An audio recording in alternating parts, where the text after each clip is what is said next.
আসসালামু আলাইকুম। পুরো বিশ্বজুড়ে বাড়ছে তৃতীয় বিশ্বযুদ্ধের সম্ভাবনা। লেবাননের ভূখণ্ড থেকে ইসরায়েলের ভূখণ্ডে ক্ষেপণাস্ত্র ও হামলা করেছে হিজবুল্লাহ, পাল্টা হামলা করে যাচ্ছে ইসরায়েল। আর এরই মধ্যে আবার সিরিয়ায় শুরু হয়েছে বিদ্রোহী ও সিরিয়াদের মধ্যে ব্যাপক হামলা ও পাল্টা যুদ্ধ। আর এরই মধ্যে আমাদের হাতে এসে পৌঁছেছে কিছু গুরুত্বপূর্ণ আন্তর্জাতিক সংবাদ। জানিয়ে দিচ্ছি এই সংবাদগুলোর শর্টকাট। এবার সিরিয়ায় যৌথ অভিযানে 2000 বিদ্রোহী নিহত। অন্যদিকে নেতানিয়াহু দুর্নীতিতে দোষী, জানিয়েছে ইসরায়েলি তদন্ত কর্মকর্তা। আরো জানিয়ে দেব, গাজায় ইসরায়েলি বর্বর হামলায় আরো 48 ফিলিস্তিনি নিহত। একই সঙ্গে থাকছে সিরিয়ার যুদ্ধ থেকে দূরে থাকতে ইরাকের প্রধানমন্ত্রীকে হুঁশিয়ারি বিদ্রোহী নেতার। অন্যদিকে হিন্দুদের সুরক্ষার দাবিতে বিক্ষোভ, চেন্নাইতে গ্রেপ্তার 500 জন। এতক্ষণ শুনছিলেন সংবাদ শিরোনাম, এবার বিস্তারিত। তবে তার আগে কে কোথা থেকে আমাদের ভিডিওটি দেখছেন ও শুনছেন জানিয়ে দিন কমেন্ট সেকশনে। এবং আপনি যদি মুসলিম বিশ্বকে ভালোবেসে থাকেন অবশ্যই ভিডিওটিতে একটি লাইক করবেন, চ্যানেলটিকে সাবস্ক্রাইব করতে ভুলবেন না। সিরিয়ায় যৌথ অভিযানে 2000 বিদ্রোহী নিহত। সিরিয়ায় গত সপ্তাহে যৌথ সামরিক অভিযানে প্রায় 2000 বিদেশি সমর্থিত তাকফিরি বিদ্রোহী নিহত হয়েছে। এই অভিযান সিরিয়ায় সামরিক বাহিনী ও তাদের রুশ মিত্রদের সমন্বয়ে পরিচালিত হয়। অভিযানের অংশ হিসেবে সিরিয়ার উত্তর অঞ্চলে বিদ্রোহী আস্তানা ও জমায়েত লক্ষ্য করে হামলা চালানো হয়। রুশ সমন্বয় কেন্দ্র জানায় এই হামলায় 120 জন বিদ্রোহী নেতা নিহত হয়েছে। এছাড়া হামার উত্তর পশ্চিম প্রান্তে চলমান সংঘর্ষে কয়েক ডজন তাকফিরি বিদ্রোহী নিহত হয়েছে। সেই সঙ্গে ধ্বংস করা হয়েছে বিদ্রোহীদের বহু যানবাহন। সিরিয়ার সেনাবাহিনী হামার আশেপাশে 20 কিলোমিটার এলাকা জুড়ে নিরাপত্তা বেষ্টনী বাড়িয়েছে। এই অভিযানে হায়াত তাহরিম আল সাম গোষ্ঠী 300 বিদ্রোহী নেতা নিহত হয়। সিরিয়ার সেনাবাহিনী বিদ্রোহীদের 25টি ড্রোন ধ্বংস করেছে এবং তাদের গুরুত্বপূর্ণ সরবরাহ লাইন বিচ্ছিন্ন করে দিয়েছে। ইদলিব শহরে বিদ্রোহীদের আস্তানায় ক্ষেপণাস্ত্র হামলা চালানো হয়েছে। দক্ষিণ ইদলিবে সেনাবাহিনীর ভারী গোলাবর্ষণে বিদ্রোহী গোষ্ঠীগুলোর ব্যাপক ক্ষয়ক্ষতি হয়েছে। ইদলিবের হাসপাতালগুলো আহত বিদ্রোহীদের ভিড়ে অস্বাভাবিক চাপের মধ্যে রয়েছে। প্রচার অভিযান ও বাস্তব পরিচিতি। বিদ্রোহী গোষ্ঠীগুলো ও তাদের সমর্থক গণমাধ্যমগুলো হামায় তাদের প্রবেশ নিয়ে প্রচারণা চালাচ্ছে। তবে সিরিয়ার নিরাপত্তা সূত্র জানিয়েছে হামা সম্পূর্ণ নিরাপদ এবং সশস্ত্র বাহিনী শহরটির চারপাশে অবস্থান করেছে।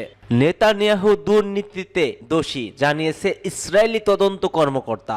ইসরায়েলের প্রধানমন্ত্রী বেনিয়ামিন নেতানিয়াহু নিশ্চিতভাবে দুর্নীতিতে দোষী বলে জানিয়েছে দেশটির একজন সাবেক তদন্ত কর্মকর্তা। এলি আশায়াক নামে নেতানিয়াহুর বিরুদ্ধে দুর্নীতি অভিযোগ তদন্তের নেতৃত্ব দেওয়া সাবেক এই পুলিশ কর্মকর্তা জানিয়েছে তিনি নিশ্চিত প্রধানমন্ত্রী একজন দোষী ব্যক্তি। পুলিশের ব্রিগেডিয়ার জেনারেল হিসেবে অবসর নেওয়া আশায়াক 2018 সালের মাঝামাঝি থেকে 2019 সালের শুরু পর্যন্ত নেতানিয়াহুর বিরুদ্ধে ঘুষ, প্রতারণা এবং বিশ্বাসভঙ্গের অভিযোগে তদন্তের নেতৃত্বে দিয়েছেন। তিনি 2021 সালের মার্চে দীর্ঘ 36 বছরের চাকরি জীবন থেকে অবসর নেন। এলি আশায়াক বুধবার ইসরায়েলি পত্রিকা হারেসকে বলেন, আমি 36 বছর পুলিশে কাজ করার পর 58 বছর বয়সে অবসর নিয়েছি। আমাকে সরিয়ে দেওয়া হয়নি, তবে বুঝতে পেরেছিলাম যে আমাকে আর পদোন্নতি দেওয়া হবে না। এর সম্ভাব্য কারণ হতে পারে যে আমি এ ধরনের সংবেদনশীল মামলাগুলো পরিচালনা করেছি। নেতানিয়াহুকে জিজ্ঞাসাবাদের বিষয়ে বিস্তারিত জানতে অস্বীকৃতি জানিয়েছে আশায়াক বলেন তিনি এখনো মামলা সাক্ষী হতে পারেন। তিনি উল্লেখ করেন যে চিকিৎসাবাদের সময় প্রধানমন্ত্রী কখনো কখনো রাগান্বিত হয়ে মেজাজ হারিয়ে ফেলেছেন। এই মামলা তদন্তকে তিনি তার ক্যারিয়ারের সবচেয়ে দক্ষ এবং পেশাদার তদন্তগুলোর একটি বলে বর্ণনা করেছেন। আশায়াক বলেন, 9 মাসেরও কম সময়ে আমার তদন্ত সম্পূর্ণ করি এবং প্রতিবেদনটি স্টেট প্রসিকিউটরের দপ্তরে পাঠিয়েছি। একই সঙ্গে তিনি একে সাদা পোশাকধারী অপরাধের ক্ষেত্রে এখন পর্যন্ত সবচেয়ে দ্রুত তদন্ত বলে উল্লেখ করেছেন। গাজায় ইসরায়েলি বর্বর হামলায় আরো নিহত 48 ফিলিস্তিনে গাজা উপত্যকা ইসরায়েলি বর্বর হামলায় গত 24 ঘন্টায় অন্তত আরো 48 ফিলিস্তিনি নিহত হয়েছে। এতে করে উপত্যকাটিতে নিহতের মোট সংখ্যা দাঁড়িয়েছে 44,600 জনে। এছাড়া গত বছরের অক্টোবর থেকে চলা এই হামলায় আহত হয়েছে আরো লক্ষাধিক ফিলিস্তিনি। এক প্রতিবেদনে এই তথ্য জানিয়েছে আনাদুলো। প্রতিবেদনে বলা হয়, গাজা ইসরায়েলের চলমান হামলায় কমপক্ষে আরো 48 ফিলিস্তিনি নিহত হয়েছে। এতে করে গত বছরের অক্টোবর থেকে এ পর্যন্ত মৃতের সংখ্যা 44,000 ছাড়িয়েছে। মন্ত্রণালয়ের এক বিবৃতিতে বলা হয়েছে, এই হামলায় আরো অন্তত 1,05,000 এর বেশি মানুষ আহত হয়। মন্ত্রণালয়ের তথ্য মতে গত 24 ঘন্টায় ইসরায়েলি বাহিনীর অব্যাহত আগ্রাসনে 48 জন নিহত এবং আরো 201 জন আহত হয়েছে। অনেক মানুষ এখনো ধ্বংস স্তূপের নিচে এবং রাস্তায় আটকা পড়ে আছেন, সেখানে উদ্ধারকারীরা পৌঁছাতে পারছে না। ফিলিস্তিনি স্বাস্থ্য কর্তৃপক্ষ জানিয়েছে, গাজা জুড়ে ধ্বংস হওয়া বাড়ি স্তূপের নিচে এখনো প্রায় 20 লাখের মতো ফিলিস্তিনি নিখোঁজ রয়েছে। মূলত গাজায় অবিলম্বে যুদ্ধবিরতির দাবি জানিয়ে জাতিসংঘের নিরাপত্তা পরিষদের বাস্তব সত্ত্বেও ইসরায়েল অবরুদ্ধ এই ভূখণ্ডে তার নৃশংস আক্রমণ অব্যাহত রেখেছে। উল্লেখ্য, গত 7 অক্টোবর হামাসের নজিরবিহীন আন্তঃসীমান্ত হামলার পর থেকে ইসরায়েলে গাজা উপত্যকায় অবিরাম বিমান হামলা ও স্থল হামলা চালিয়ে আসছে। ইসরায়েল এই হামলায় হাসপাতাল, স্কুল, শরণার্থী শিবির, মসজিদ, গির্জা সহ ধর্মীয় প্রতিষ্ঠানগুলোর ব্যাপক ক্ষয়ক্ষতি করেছে। সিরিয়া যুদ্ধ থেকে দূরে থাকতে ইরাকের প্রধানমন্ত্রীকে বিদ্রোহী নেতার হুঁশিয়ারি। ইরাকের প্রধানমন্ত্রী মোহাম্মদ শিয়া আল সুদানির প্রতি সিরিয়ার যুদ্ধ থেকে দূরে থাকতে আহ্বান জানিয়েছে বিদ্রোহী গোষ্ঠী হায়াত তাহরে আল সামের নেতা আবু মোহাম্মদ আলী জেলানি। খবর বার্তা সংস্থা এপি টেলিগ্রাম চ্যানেলে এক ভিডিও বার্তায় তিনি এ আহ্বান জানান।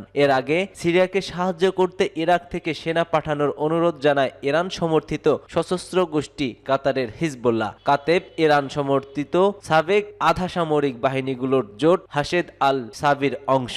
বর্তমানে গোষ্ঠীটি ইরাকের নিয়মিত সেনাবাহিনীর অন্তর্ভুক্ত। সেনা পাঠানোর অনুরোধ জানানোর প্রেক্ষিতে এইচটিএস করল এই পাল্টা অনুরোধ। তবে ইরাক জানিয়েছে তারা সিরিয়ার সঙ্গে থাকা তাদের 600 কিলোমিটার সীমান্ত জুড়ে নিরাপত্তা জোরদার করতে সাজোয়া যান পাঠিয়েছে। ভিডিও বার্তায় জেলানি ইরাকের প্রধানমন্ত্রীকে সিরিয়ার বর্তমানে যা ঘটছে তা নিয়ে জড়ানোর অনুরোধ করেন। তিনি হুঁশিয়ারি ব্যক্ত করে শিয়া আল সুদানির উদ্দেশ্যে বলেন, সিরিয়ায় যা ঘটছে তাতে হস্তক্ষেপ করা থেকে হাশেদ আল সাবিকে বিরত রাখুন। তিনি বলেন, সিরিয়ার চলমান যুদ্ধে ইরাকে অনেক ভয়ে আছেন। এর মধ্যে অনেক রাজনীতিও রয়েছে, যার মনে হয় সিরিয়ার চলমান পরিস্থিতি ইরাক পর্যন্ত গড়াবে। অথচ তাদের এই ধারণা শতভাগ ভুল। সম্প্রতি অল্প সময়ের মধ্যে বিদ্রোহী গোষ্ঠী এইচটিএস-এ তাদের মিত্ররা সিরিয়ার গুরুত্বপূর্ণ 2 শহর আলেপ্পো ও হামা দখল করে নিয়েছে। এতে বড় ধরনের চাপের মুখে দেশটির প্রেসিডেন্ট বাশার আল আসাদ এবং তার মিত্র দেশ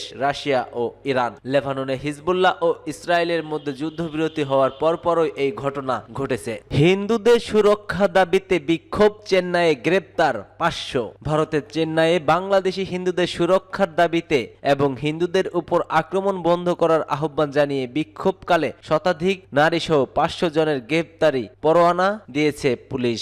চেন্নাইয়ের রাজা রথিনাম স্টেডিয়ামের সামনে ওই বিক্ষোভ করা হয়। বিক্ষোভের নেতৃত্ব দেন হিন্দু মুন্নানি সংগঠন রাজু। এতে সাবেক গভর্নর তামিলসাই সুন্দররাজন, আরএসএ কর্মকর্তা কেশব বিনায়ক গম এবং জিপেজি নেতা কারু নাগার্জন ও ভিপি দুরাইসামি অংশ নিয়েছেন। বিক্ষোভকারীরা বাংলাদেশ সরকারের বিরুদ্ধে স্লোগান দেন এবং হিন্দুদের সুরক্ষা নিশ্চিত করার দাবি জানান। বিক্ষোভ শেষে তারা আন্না সালাইয়ের দিকে এগিয়ে যাওয়ার চেষ্টা করেছেন, তবে পুলিশ তাদের পথ আটকে দেয় এবং গ্রেপ্তার করে। গ্রেপ্তারকৃত পুলিশ ভ্যান ও এমটিসি বাসের মাধ্যমে আর স্টেডিয়ামে থেকে সরিয়ে আনা হয়। তাদের মধ্যে কিছু লোককে আন্না অডিটোরিয়ামে এবং বাকিদের পেরিমেটারের একটি কর্পোরেশন কমিউনিটি হলে আটকে রাখা হয়েছে। ইগমোর পুলিশ বিক্ষোভকারীদের বিরুদ্ধে অনুমতি ছাড়া প্রতিবাদ করার অভিযোগ এ মামলা দায়ের করেছে। বিক্ষোভের কারণে রুকমণি লক্ষ্মীপতি সলাইয়ের যানবাহন চলাচল বন্ধ ছিল, তবে কোনো ধরনের কোনো অপ্রতিকৃত ঘটনা এড়াতে 150 জন পুলিশ সদস্যকে ঘটনাস্থলে মোতায়েন করা হয়েছে। পুলিশ সড়কের চারপাশে ব্যারিকেড বসায় যাতে বিক্ষোভকারীরা নিরাপত্তা ব্যবস্থা ভঙ্গ করে এগিয়ে যেতে না পারে। সূত্র টাইমস অফ ইন্ডিয়া।